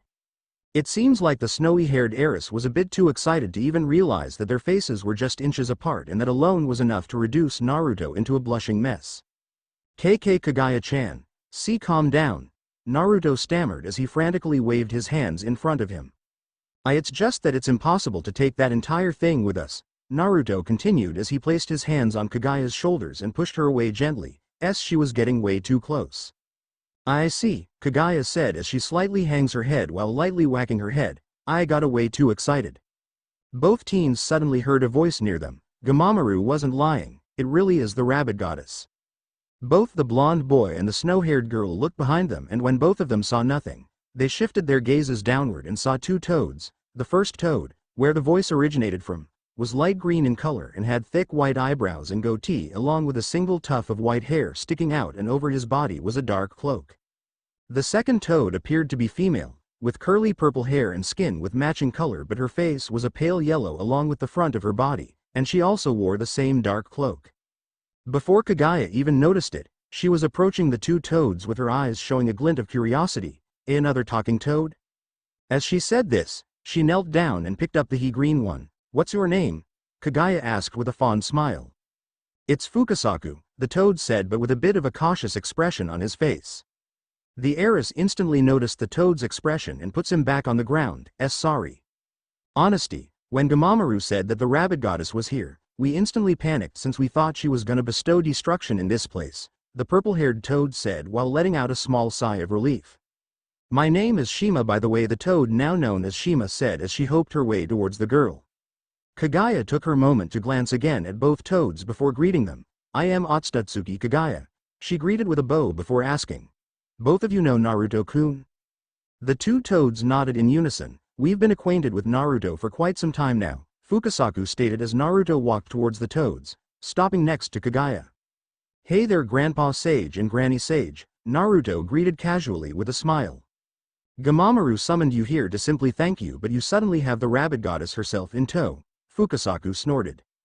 I have a name, you know, Kaguya said in a comical manner, and her blush slightly increased. Both Naruto and the toads lets out a snort. We apologize for that, Kaguya-sama, Shima apologized. Naruto then looks on ahead and spots the wall of petrified toads. Oh look, it's the place where I learned senjutsu. Kaguya followed the Jinchuriki's gaze and spots the pile consisting of dozens of toad statues with a lone fountain at the front. What are they? Before Kaguya herself even noticed, she had her levitation activated and flew towards the location with Naruto not far behind. When the snowy-haired heiress was able to take a closer look at the toads of stone, something was telling her that those weren't normal statues. Naruto-kun, those aren't ordinary statues, aren't they? Asked Kaguya once Naruto was able to catch up to her. Why yeah, those guys were actually once living toads that tried to enter Sage mode, Naruto explained. He could still remember the feeling of fear and horror on how he might get petrified the moment he applies too much natural energy. Huh? Are you telling me that they got petrified just from trying to enter a transformation? Kaguya asked in shock. Fukasaku catches up to the pair and elaborates since he heard the girl's question. Unfortunately, when too much nature energy is applied, the user would completely turn into stone and its effects cannot be reversed. Some of these individuals were even once my friends. At this revelation, Kaguya immediately turns towards Naruto. Was that transformation if yours related to natural energy? Yeah, Naruto replied in a rather casual manner. Azure eyes widened as the heiress began pounding on the blonde's chest. Baka. Do you have a death wish? Kaguya-chan. Relax.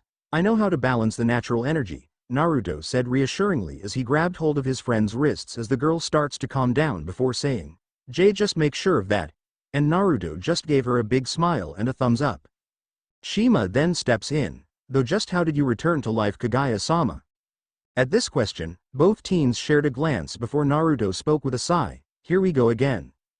So you're telling me that you practically extracted Kaguya-sama from the 10 tails? Fukasaku asked bewildered. I know it's really bizarre for you, but it's true, Kaguya said as she looks down at the toad with a pleading look. The green toad gave the young girl a deliberate look before responding. Considering what has transpired lately, anything can be pretty much believable, he said with a quick shrug. However, are you sure that you are purged from the 10 tails, Kaguya-sama? For all we know, it might be still in there lurking in the very depths of your very being, Shima stated in a serious tone. Why yes. I assure you that the beast is completely gone and it isn't going to hurt anyone ever again, Kaguya said in a confirming tone as she looked down at the purple toad. And it's gonna stay that way, a grinning Naruto added with a raised fist. At this statement, Fukasaku softly smiles while Shima lets out a sigh, deciding to hold on to their word. Well, since both of you are here, why don't you lads join us for lunch? She suggested with a smile. Kaguya was about to happily say yes, but Naruto cuts her off. No need to worry about that, Granny Sage. We just had a really big breakfast earlier, Naruto said in a rather panicked tone as he grabbed Kaguya's hand.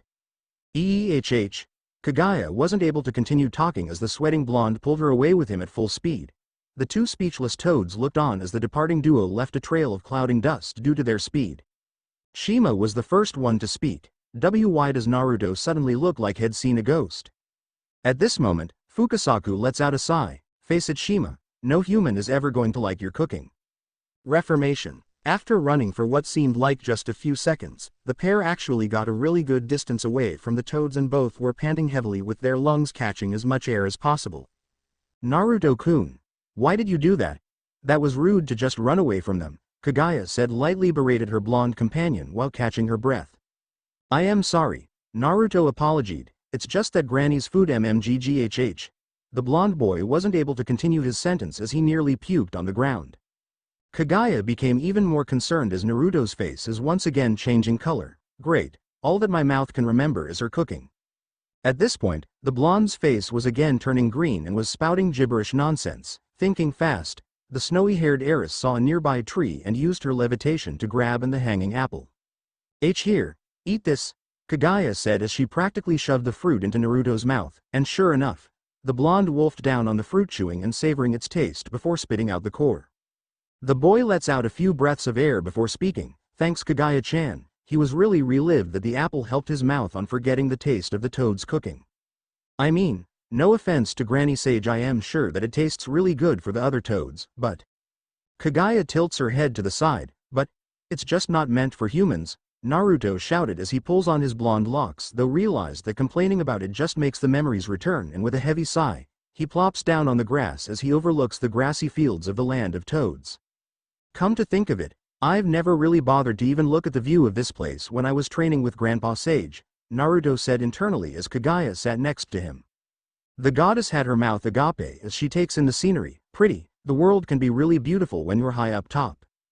As the wind blew by them gently with its cool breeze, Naruto decides to ask the question that's been bugging him for a while. Nay, Kaguya-chan. Said girl turned her attention to him. What was your life back then? You know, back at your time? The question caught Kaguya a bit off guard, but nevertheless, began pondering in deep thought as she tries to relive her memories. Well, back then, conflict was really rare, and when conflict does arise, it was always up to me as the princess to handle the situation without anyone hurting each other, and it would always be a success since I was both worshipped and feared, she began as she looked up into the white clouds above.